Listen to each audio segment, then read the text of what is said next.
Before we begin this tutorial, I want to let you guys know that the sunglasses here, they're not a fashion statement.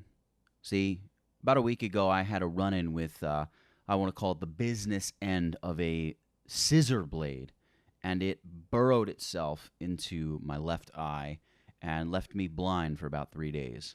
I mean, not actually blind. I just couldn't physically open my eyes. The pain was fairly intense, I would describe it. Fairly intense. I'm 5 days out from going to the doctor, and they went in there and cut and sewed, or I didn't really sew, but they like cut and adjusted and fixed the laceration that was across my eye. No loss of eyesight, no loss of vision. It's all good. It's getting better, but it's still a little grimy. So I'm wearing the sunglasses, more or less to protect you guys from that, because it literally, like, it makes my own eyes water when I look at it in the mirror. So with that out of the way, let's jump into this video.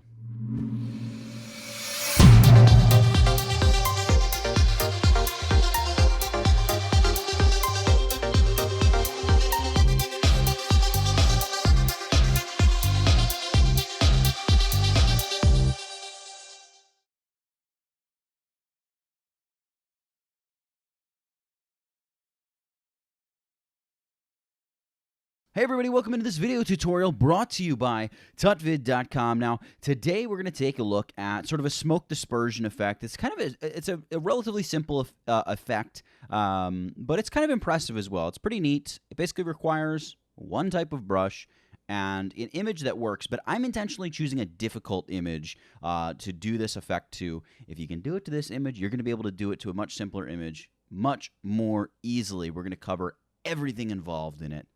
Let's check it out here. So you can see here she is. She's just kind of swinging above the city, and her dress / herself is vaporizing into this sort of smoky bits. Now, the original image is this, and it actually is a composite image as well.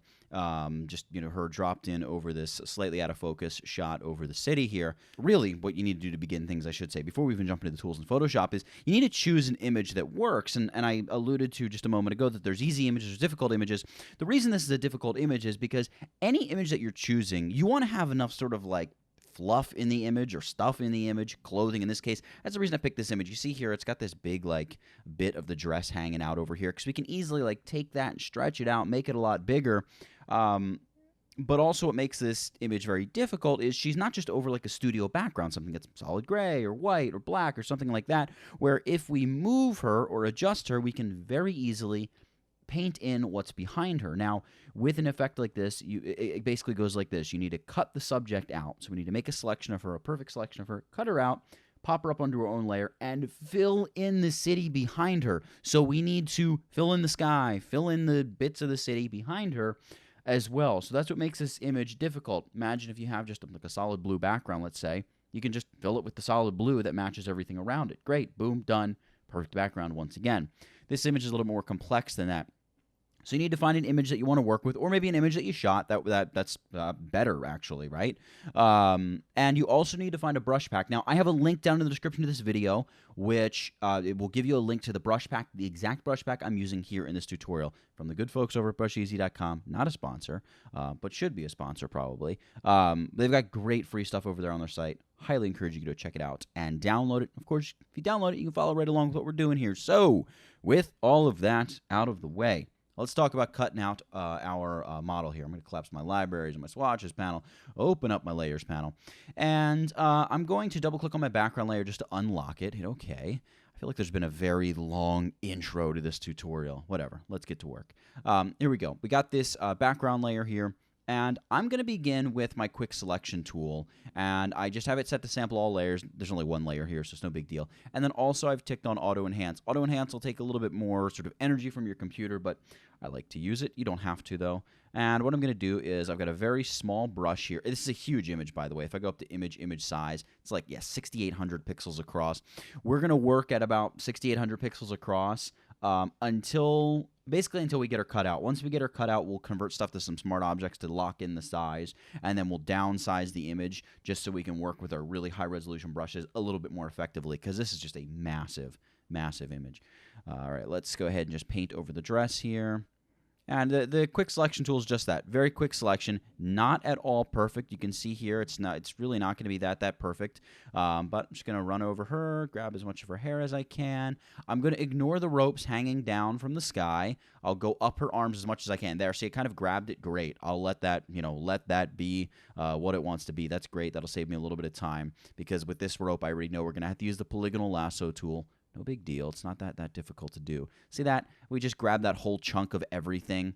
I don't really like it. I'm going to just Command or Control Z to undo. I'm going to try grabbing a bit of her arm again and see what happens. Maybe we have to work our way out onto her arm a little bit. Let's work our way down her legs, out onto the little swing that she's standing on. Great. My computer's just like, hey, this is a huge image we're working on. What are you doing to me? Now, let's take a quick break from the tediousness of creating the selection. I want to just remind you guys, I'm selling a course over on tutvid.com all about how to retouch images. You can check it out. There's a link that just appeared up in the corner. Go over there, check it out. Pick up a copy for yourself. If you pick up a copy, it helps support the site and what I do here, and allows me to keep bringing you these tutorials for absolutely nothing. If you pick one up, thank you so much. If you don't, hey, maybe next time, right? Let's get back to the video. All right, that's great. Again, I'm not going to worry about the rope right here yet. We're going to use a polygonal lasso tool, like I said, to do that. We can use our Alt or Option key, hold down Alt or Option, and just paint in here to get rid of like this bit here that's neither leg nor dress, right? Because we don't want to select the city. We want to select her.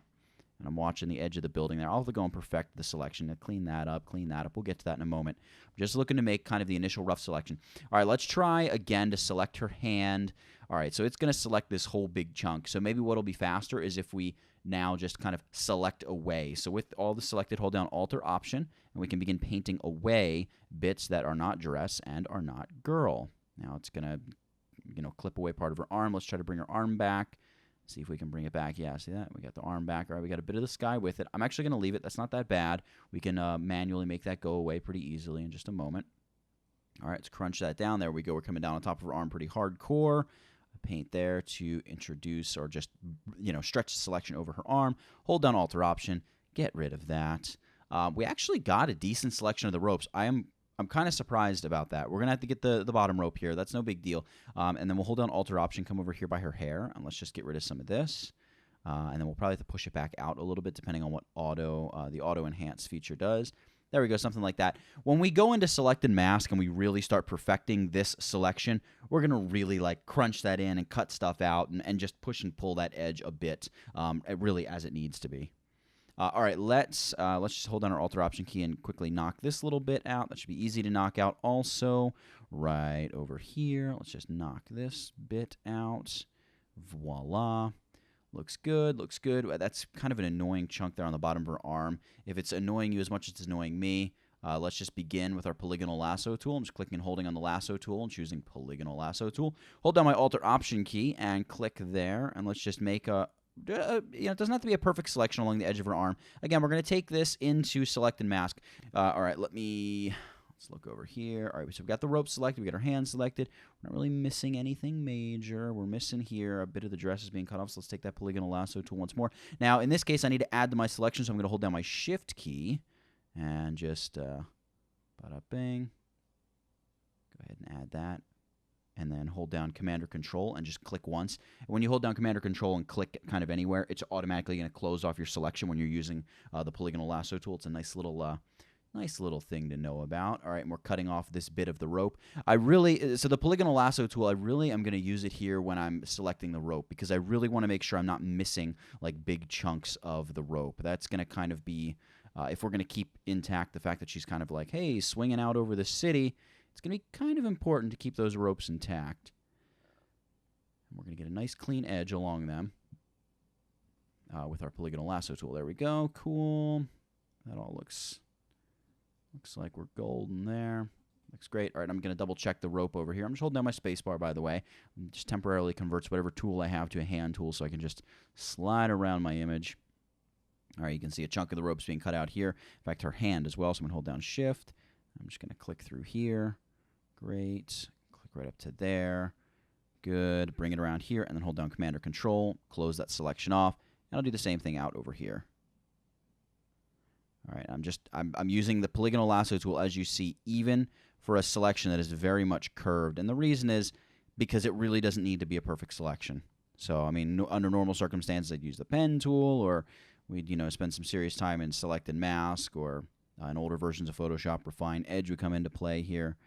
But we're just going to get ourselves a nice rough selection, and we will handle the rest in just a moment. All right, great. All right, so now what I need to do to select the rest of this rope is I'm going to just get that little bit there on the hand. Hold down Shift, and I'm just going to select along the edge of the rope, and really all I need to do is just bring my polygonal lasso tool kind of to the edge of my document, and it'll sort of automatically scroll. You can see it wants to bring up my toolbar as well.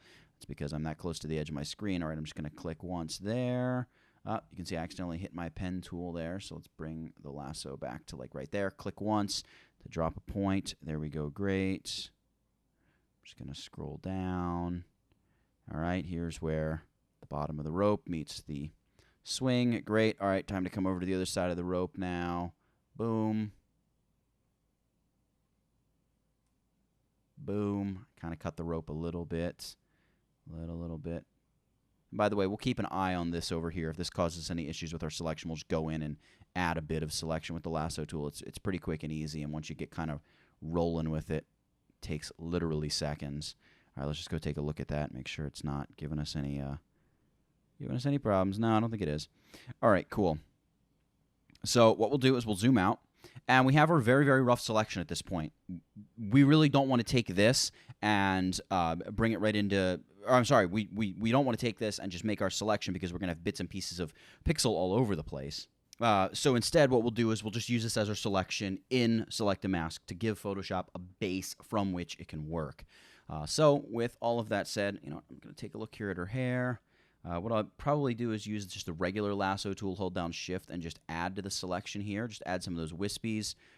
Again, you'll see we're going to be able to push and pull this quite a bit in Select and Mask, and in other ways we're going to kind of be limited by Select and Mask. But we'll do what we can do here. In fact, I'm just going to take out that big chunk of gray there. I held down my Alt or Option key to just go in and snip that away. All right, so we're ready to take her and bring her into Select and Mask. So we're going to go Select, Select and Mask. And up pops the good old Select and Mask workspace. Now, I typically don't dock my tools and my bars and whatnot. I don't know why. I just haven't gotten into the habit of it. So the first thing that I want to do is, I think a dress like this is particularly conducive to, especially, by the way, if you have a tablet or just any kind of tablet where you have the stylus control, you can take the brush tool here and hold down the Alt or Option key and just paint away little bits and pieces that you just don't want in your selection. It's just a nice, quick way to run over your edge and say, like, you know what? I really don't want that little bit of gray showing up. And there we go. I'm happy with that. And you can just go around your edge and get rid of what needs to be gotten rid of and just leave what needs to be left. So you can see here I didn't really go between her legs here and get rid of all of that that background. So I'll probably go in there and just clean that right up. We don't want a bunch of junk. We don't want a bunch of like graphic and image between her legs, and it's nowhere else in the image. There's not really an easy way to go about saying that without making it sound weird. All right, so I'm going to go ahead, and you can see I erased some of the dress here, but all I have to do is let go of the Alt or Option key, and I can just paint that dress right back in. So it's very nice and easy to do with this tool. Hold on Alt or Option again, get rid of those little bits of gray if I don't like them. And you can make the selection here as perfect or as imperfect as you like. In fact, I'm going to paint back and just see. Yeah, see, like there's a whole piece of that swing that's just flat out missing. So I'm going to just get rid of some of that gray that appears, something like that. And because this is going back over the same exact background, if we leave like a little bit of color fringe, like that little bit of gray, it's really, it's technically not a good idea to do. It's not something that you want to do for like all of your selections, but it's really something we can get away with no problem in this image. So I wouldn't really sweat it too much. I'm going to speed up the video here as I just get rid of this bit here between her legs. In fact, maybe I'll just go ahead and use this tool. So I'll speed this up, I'll knock this out, and we'll be back to tweak and adjust the rest of the selection. All right, so that looks about good enough. It's not entirely perfect, but we don't want to spend all day on it either. I'm going to zoom in on the toe here, and then we've got a very not so flattering square toe effect happening here. I'm going to knock out the gray here between those toes. There's an awful lot of space there between her two toes. Maybe leave some in, and what I'm gonna do is I'm gonna just paint. I'm just gonna round it off there, just the edge of the toenail. Looks very, very borderline mechanical. All right, I'm gonna zoom out just a little bit, just Command minus or Control minus on the PC. You can see here the bottom of her arm needs to be adjusted a little bit. Her elbow looks a little funky, and it may almost naturally have that where the bone sticks out, but it just doesn't look the greatest. So I'm gonna hold down Alt or Option. I'm just gonna paint to just smooth that a little bit. We're still using that brush tool. I'm going to add here just a little bit of her dress that seems to be missing there. And by the way, I'm just using, it's a 30 pixel brush. It's a very little bit of softness. So I actually probably want a little bit more hardness even than I have. Something around 85% hardness is really about what you want. It's going to give you a nice, clean, crisp selection edge. We're going to worry about the hair in a second. Don't worry about that quite yet. All right, that's great. We kind of know the ropes are going to have sharp edges because we went over them with that polygonal lasso tool, so I'm not concerned about them. I'm not concerned about the inner arm there, although maybe a little bit. We can try to paint away some of that gray matting. But again, this is gonna be all affected by the Refine Edge tool or whatever Adobe's calling it now. All right, cool. So we've used our brush tool. We've gone ahead and we've touched up the edge with the brush tool, or the edges with the brush tool, I should say. Now we're gonna come over to this tool here, and it is called, if I can hold my mouse still, it is called the Refine Edge Brush Tool.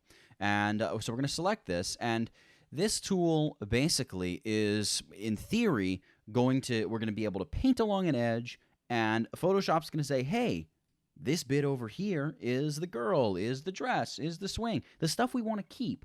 And then out here is all this background. We want to do away with that. In theory, that's what's supposed to happen. It almost never happens, though. So I don't like to use this on just all the edges of pretty much anything because, like I said, it doesn't really work that way.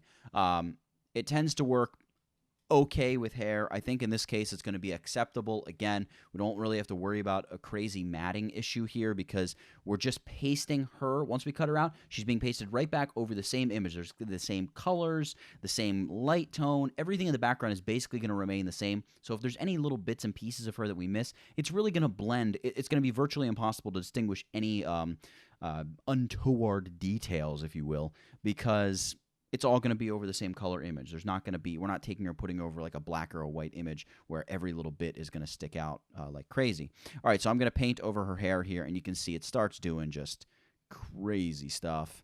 So I'm going to keep going here. I'm just watching to make sure it doesn't like cut out big chunks of her head / hair. I really don't want it to do that. You can see like down here, I'm just afraid that it's taking out a little bit too much of her hair, but maybe there's not a huge amount we can do about that. Hold down the Alt or Option key. Let's just paint back in to bring back some of her hair down there. There we go. And then I'm going to come into here, and I'm going to paint that away a little bit. I want to be careful in here because the tool is going to become really kind of finicky. In fact, I'm going to soften the edge, see if that makes a difference here. As I come in here, I'm going to hold down my Alt or Option key. I'm going to paint away some of the sort of edge refinement that Photoshop did. There we go. That's not too bad. You can kind of see it's going to get the curl of her hair. Now, this looks really messy, but we're looking at it over a transparent background. Maybe all this color fringing that it has saved is actually good color fringing that we really, really want to save. Now, I'm noticing here her shoulder's semi-transparent where we hit it with the Edge Refine brush or the Refine Edge brush. A couple things we can do. Hold down the Alt or Option key, and we can paint to bring back actually more of her hair as I get close to it and see I really want to bring some of that back. And I can also paint over the shoulder like that to bring that back. We could also just use the brush tool and paint there to bring that back as well. All right, so now that we've done that, that looks pretty good. I think this will be the selection that we live with. You can see just making a selection can be 3/4 of the tutorial. It can be a huge amount of the tutorial. It's so important, though. And the more you come in and you play with selections, you work with selections, the better you're going to get at making them. And selections they're kind of a big deal in Photoshop. All right, I may want to just pump 2 or 3% contrast into the actual edge to just really just give the edge a tiny bit more bite, and I don't want to decontaminate the colors. I do, however, want to output this selection to a new layer with layer mask. So we're going to hit OK, and you're going to see basically it's duplicated our layer and slapped the layer mask on this, and we can see, there we go, we've got our image, our layer mask, the whole bit. Now what we need to do is basically hide all of this, hide all of her, excuse me, in the original image, because you can see the original image is still just that, the original image. So we're going to Command or Control click the layer mask. So it's going to load our selection as a selection. Next, we're going to go select modify, expand. Now, I'm going to expand this by probably like 15 pixels. Yeah, you can see we have just a nice little selection. There's a nice little lip to the selection, if you will. We're going to go back to our background layer, and I'm going to go Edit, Fill. We're going to choose Content Aware and Color Adaptation. Now, here's where we kind of hold our breath and hope that it does a pretty decent job, because really this is one of those tools in Photoshop where every time you run it, it gives you a somewhat different result. You can see not a horrible job, not a great job either. Let's undo that. Let's try running it again. Let's hit Edit, Fill, Content Aware Fill, and see. Wouldn't it be funny if it proves me wrong and it does the exact same thing right over again? I don't think it will, though, because it usually doesn't. All right, well, I mean, it's relatively similar. What you can do is you can adjust the amount of edge you give your image. In fact, if I'm not entirely happy with this, I'm going to undo twice. So I did undo, and then I also did step backward, just a Command Option or Control Alt Z. And let's go Select, Modify, Expand, and we're just going to go right up to 20. That was kind of where my gut feel was. But like I said, if you go too big, it can kind of get a little wonky. We got to go down to our visible layer here, layer 0. We are working. This is a pretty destructive edit. Yeah, if you want, you can duplicate your background layer just to preserve it. All right, Content Aware Fill, Color Adaptation, hit OK. And let's hope for the best here. We're going to work with whatever result we get here. So we've got our Content Aware fill. It's still not the greatest, but we'll work with it. And you'll see just how much we can do here. In fact, I'm going to leave the selection active for a moment while we try to fill in and get rid of some of these big, blurry, obnoxious areas. And also, I should just add here, it really doesn't need to be a perfect background because she's still going to be covering up a lot of it with her body. Kind of the stuff I'm worried about is the bridge down here that's just fading off into oblivion. That looks bad. We'll reestablish the horizon and get all that fixed. Here's what we're going to do. Create a new layer. We're going to call this BG-blemishes. That's kind of an understatement here for what we're about to correct. We're going to go grab the healing brush tool, the real deal healing brush tool, not the spot healing brush, the healing brush tool. And we're going to set sample to current and below. So it's going to sample from that original background layer. Now what we need to do is, let's fix this horizon first. So we'll try to meet the horizon here. And what I'm going to do is hold down my Alt or Option key. I'm going to sample the horizon out here. The horizon looks pretty good inside of the selection underneath the rope. But when we get out to here, it needs a little help. So I'm going to paint over this. I'm going to paint to about right there where the sky is still bright. And then I'm going to come over here to this side. I'm going to sample like that mountainy area. And I'm going to try to line up the horizon. I'm going to paint through it there. All right, great. So you can see, little tender love and care. We fixed the horizon. The horizon looks decent. We still got some work to do up in the sky. I get it. In fact, let's work on this top part of the dark cloud here. Alt or Option to sample from there and just paint in, fill that bit in there. Great. At the very least, we smooth it out, right? It's not perfect, I know, but we're just aiming to smooth things, clean things up a little bit. And really, probably what we need to do is get rid of the selection up here to really work in the sky. And really make change for good. But we'll clean up a few of the things that we can. There we go. Let's work here on the city. So the key thing about the city is the stuff here in the foreground is slightly more in focus, at least in theory, as long as this was blurred in camera. This stuff is going to be a little bit more in focus than the stuff way over here. Not by a lot because of the distance between kind of this foreground area and what would be the background. It's more like midground and background, if you will. In this image, because this is so far from where the person who is holding the camera was standing. So what we'll try to do is sample from stuff here in the foreground to kind of clone stamp over this, but then sample out here in the blurrier area of the city to kind of clean up this stuff. So you can see this like little obelisk thing reappears rather quickly, so we'll try to just knock that out real quick. And the reason, by the way, I'm using the healing brush rather than the clone stamp is because the healing brush is really going to just fade all these bits of the city together pretty nicely, pretty quickly. So I like that. I'm going to come into here, and I'm going to kind of smooth some of that stuff out. And all I'm going to really watch for is areas in the city that repeat and are very noticeable. So that's going to be pretty important here because we don't want something that just is so obviously a clone that it's, it's ridiculous. We can come over to here. We can grab this. We can paint in. And the healing brush is really, it's just going to paint in the texture. It's not really going to paint in the light of the area. So it's really going to work nicely. You can see how bright that is when I'm holding my brush over it, but then when I actually paint, it really just mingles with the color and everything that's already there, and that's great. Like that street that appeared out of nowhere, that could probably be covered up because that's obviously a very obvious reduplication of what's going on over there. Let's paint that, try to fade that into the brighter area a little bit more nicely. Same thing over here. All right, now at this point, let's deselect and we'll assess our damages. Command or Control D to deselect. All right, we'll come back to the city in a second. We have an easy fix up here with an edge of hair that's hanging out. Just Alter Option click to sample out there. Paint up over that. Great, we got rid of that. Let's try to fix this up in here. Paint one draw through there, and then pull back through here. Great. And again, the sky does not need to be perfect. We're just going to try to make it look, I mean, it's already a streaky sky, right? So we're just going to try to make it look a little bit realistic. I'm not even using my tablet for this, by the way. I just went back to the mouse. All right, now let's come out to here. This dark area of the city really needs to be kind of faded. There we go. There's like those buildings that have that really dark corner on them. Maybe we'll grab these buildings over here and try to place some of them in there. That's pretty good. You can see, I mean, it blends together, remarkably well. We'll add these trees. Whoops, see, when you have something that's really obvious like that, you probably don't want to let that slide. We'll just bring this building corner over, trying to fade it into place a little bit. And again, that might be a little bit too obvious in terms of a reduplication. Now, remember, the reason I'm not, totally stressing out about it being 100,000% perfect is because we're really not going to see all of this because the girl's going to come back on top of it. And only parts over here are going to be exposed. Now, obviously, like I was talking about before, this is where if you're working over studio background, you don't really worry about content-aware fill, right? If it's a gray background, you maybe expand the edges of that selection, fill it in with the gray, kind of clean up the edges a little bit. Boom, you're done. Not quite so easy with a background like this, but it's nice and rewarding if you get it all cleaned up like this. I think I'm going to get rid of this bridge altogether because that's just not going to look good, and I know for sure, yeah, you can see that's just, it's right there at the edge of the dress. It's going to be in play when we begin erasing parts of the dress and adding smoky bits. So what I'm going to do, I'm going to grab my healing brush tool, and I'm going to sample the trees here on the side of the river, and I'm going to just try painting over it a little bit. All right, that brush is way, way too big. All right, let's try that again. Paint over that, just get rid of that. That little shadow on the water is actually a shadow from the bridge, so we really don't need that to be there.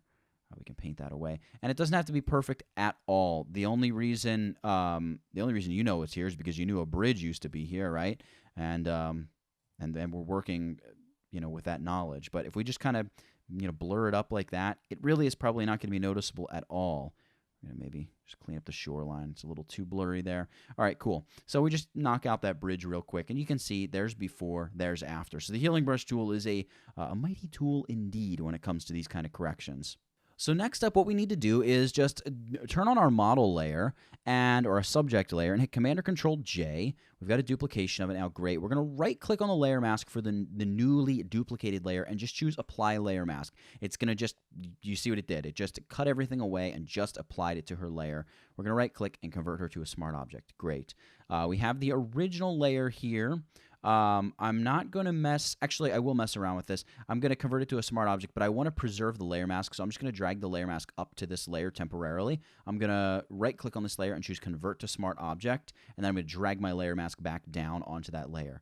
Now, this layer up here, I'm gonna call this Subject to Stretch, because that's the one we're going to stretch out, and this one here is going to be called Subject to Cut Away. All right. And with our background blemish, we can also just right-click Convert to Smart Object Background as well. The reason that I'm doing this is because the next thing we're going to do is go image size, and just downsize the entire image to 3200 pixels across. Now, the only reason we're doing this is because of the size brush that I'm using. The brushes top out around 2500 pixels, which is a massive brush. But I want to really be able to take advantage of that. I want my brush to almost be as big as the document because I want the licking bits of smoke to be almost as big as she is. Whereas in that bigger version of the image, they aren't going to be that big. Now, I'm only doing this because if I then want to size the image back up, all the smart objects still retain the original size, so I could make this 5,000 pixels and I'll be fine. Now, it is important to note, it's not going to perfectly upsample your pixel layer masks, which are going to obviously be made. We're going to be making them with those smaller brushes, so the edges will become a little bit rougher. That's just going to be something up to you, whether or not you want to work at the larger size. I'm deciding to go a little bit smaller here. You can really do either, but I think it's really important to work with an image that's a little bit smaller because it's really going to help us get the particular effect for which we're shooting. All right, so next up, I'm going to go over here to my Finder, and I'm going to close that window. I've got my 20 smoke brushes here. Now, these are the ones that we downloaded from Brush Easy, that whole bit. In order to load them into Photoshop, all you have to do is double-click on the .abr file. It's going to bring you back over to Photoshop, and it will load those brushes. Now, sometimes it may take a second to actually get them into Photoshop, but I can see I have my brushes here. They're beneath kind of like the default original brushes, if you will. But I've got brushes that are here, and we're ready to work with them. You can see they're all 2,500 pixels. They're huge. So the first thing that we're going to do is begin getting rid of part of her dress. So we need to come over to this this layer mask. And in fact, actually, if we go Window History, this is a really good place to go ahead and create a new snapshot of your document.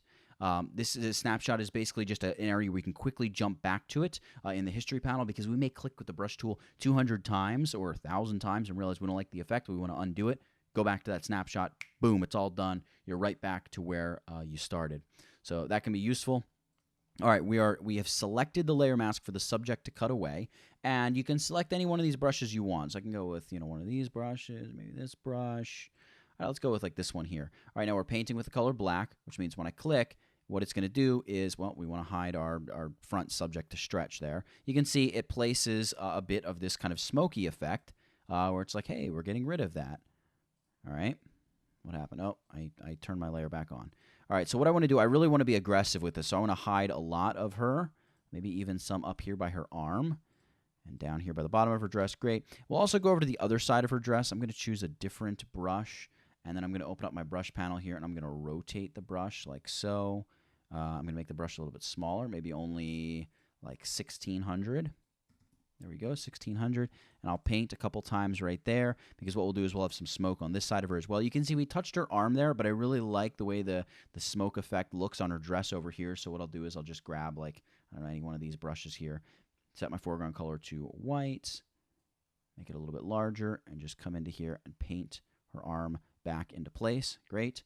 All right, what we can do now is come up here to the subject to stretch layer, and before we go and apply a mask to this and begin painting this in, well, we need to, number one, make it disappear, but number two, or maybe even number 1A, we need to stretch the dress and make the dress colors expand way out to like here. So here's how we do that. Well, there's a number of ways we can do it, but probably the way that I prefer most is going Filter, Liquify, and using the smudgy tool here. I think it's called the Forward Warp tool. Yeah, the Forward Warp tool in Liquify. The brush is a little bit too big. I'm going to go with a bit of a smaller brush, and what I'm going to do is I'm going to try to kind of continue the flow of the dress, maybe put some new sort of highlights. The highlights are going to sort of be continued from the dress, as you can see, but I want to sort of, if I can in any way make it look like they're still just kind of flowing with the dress, even a little bit, I'm going to try to do that. All right, great, we can do that. Let's move her down, or make our brush a little bit smaller here, and I'm going to start pulling out up here by her dress and her arm, just so if we do stretch some of the color up here, or some of our brushing up here, we can get additional smoke. Also out here, remember we smoked out the other side of her dress. So we can get a little smokiness here as well. And our smoke, for the most part, smoke goes upwards. I'm going to make sure I always have extra sort of dress that I'm splattering out that goes upward. Going down doesn't matter quite as much. Let's hit OK here. Now that we've, wrecked her dress, essentially, we need to apply a layer mask to this layer, but we need to be filled. So we're going to do a layer mask, hide all. It's going to give us a layer mask filled with black. Great. Back to the brush tool. We can right-click, and now we just begin painting with smoke brushes. Probably the most important thing here is that you don't paint too much. It's really good to stop when you think you should stop, because you'll see the more you paint, the more you start to see all of the awful texture of that liquefied and stretched layer that we placed on top of her. It's really an effect that's just nice if you have one or two big plumes of smoke. This is also, not to harp on it anymore, but it's also part of the reason that I downsize the document, so I get just a nice couple big licks of smoke coming off of her dress and be done with it. So let's see how this works here. Let's choose this brush here. It looks pretty substantial, and I'm going to click out here. I'm going to rotate my brush a little bit, so I'm going to grab this little arrow and I'm going to tilt it this way. You can see I kind of want it to be on an angle. Great. And I'm going to click with white once, like right there. You can see, look at what that did. We just got this nice mixture of all these colors and tones. Great. We're just going to click that once. Now we're going to move on to another brush here. Let's go with this one maybe. Let's rotate it a little bit. Let's rotate it a little bit more. Something like that. We're going to downsize this guy around 2000. Something like that. Cool. That's actually a really nice brush. I really like the texture in that brush. Whoops, see? When I just add that, you start to see so much context in terms of what's going on with our messed up texture. We really don't want that. Now look at what that does. When I come across her, kind of her chest, we're getting this nice smoke up here, but we're also, the back end of the brush is filling us in with a little bit of smoky details here on the back end, which is really cool. Which reminds me here, I'll just grab this one here, and we're going to rotate this one way around. It's a little bit too much maybe. And we're going to make it a bit smaller. We're going to take this one down to 5, 6, 7, 800, something like that. And we're going to just go and add a little bit more smoke over here, something like that. Great. Now we can use the same small brush. I'm just going to rotate it like that. Let's come into here and add just a little bit more smoke. All right, something like that. And maybe just one very prominent bit of smoke at the very top of the whole thing. Something like so. What? We want to be careful to getting too close to the edge because you're going to see the edge of the dress, and you really don't want to see, and by the edge of the dress, I mean the actual edge of our liquefaction. We obviously don't want to see that because the smoke has no edge. It just kind of like fades to nothingness, right? Now, if you feel like you're seeing too much of this in here, you can try setting your foreground color to black and just click once with like another brush tool, or click a couple times in the same exact spot and just see if it breaks it up. I don't know. Usually, to me, that tends to make things worse. I think I'm content with where this is. I'm going to look here, make sure I'm not... Yeah, I do have a little bit happening down there. Maybe I'll come down here with this same brush tool. I'm back on the subject to cutaway layer. I'm just looking to make the bottom of her dress down here disappear a little bit more, or make it a little bit more sort of translucent. There we go. Something like that looks good. And that's probably good. This is probably great for our effect. You could come in, you can always tweak. Like if we want to make sure this highlight stays intact, you could come in here and work on that highlight a little bit. You can really go in and refine. There's nothing wrong with doing that at all. In fact, I would kind of encourage it. And I should also add at this point, if you look at the background here, if you see anything that you missed, you can still always go back to your background blemishes layer and just touch it up. If you think this tree here is just a little bit too dark, right, we can zoom in on that. We can grab our healing brush. Remember, we're only healing current and below, so we're not touching any of our smoke layers. I can select BG blemishes. Well, I would have to actually go into BG blemishes now that I'm thinking about it. We would probably want to create another blemishes layer. We can't sample and work on a smart object layer. That's basically what's happening there. But at this point, we wouldn't be upsampling again. We could come in here and just get rid of some of that lighter. Well, maybe not with the healing brush. Maybe we would want to do this with a clone stamp. So clone stamp, make sure we got current and below selected. Alter option to sample the top of that tree there, and just go ahead and drop a lighter tree in behind her foot there. You can see, just takes away that distraction of that darker tree down there. There's before, there's after. To me, makes a bunch of difference. I like it a lot. Also, one of the other things you can do is do some color grading to the background. If you feel like she's blending in with the background too much, which maybe she is, we could do something like throw a gradient map onto, or a gradient map adjustment layer into there. If you missed what I did, right over here. Let me see. There we go. Look at that. I got this new magnifying glass. I hit that little icon there. That is the gradient map adjustment layer. So go ahead and hit that. And I'll probably just choose like a, I don't know, a purple to orange kind of gradient. Maybe make this purple here. I'm going to double click the purple stop. Make it a little darker. And maybe not quite as saturated. No, I kind of like the saturation in the darks. Okay, and then we'll come here to the orange. Don't worry, we're going to change the way it looks here. Don't prejudge me here before we complete the effect. All right, so we're going to go with kind of a washed out orangey color, and then we're going to set the blend mode to either multiply or a soft light. Either or. I kind of dig soft light. It's a little bit more subtle. So something like that. You can see there's before, after. It's just going to give her a little bit more pop from the background, and it still kind of flows with the general color palette, which she has with that dress and her skin tone and everything else like that. So, for creating a smoky dispersion effect in Photoshop, and for smoke brushes, and playing and struggling a little bit with content-aware fill, right? How embarrassing was that? I'm supposed to be a professional. What is going on back there? And for liquefy and select and mask, right? And spending and taking some good time and learning how to make a nice, relatively complex selection. There's a lot of elements to be selected. And for everything that went into this very tutorial that you have just watched, that is it. Get it? Got it? Good. Nathaniel Dodson, tutvid.com. I'll catch you in the next one.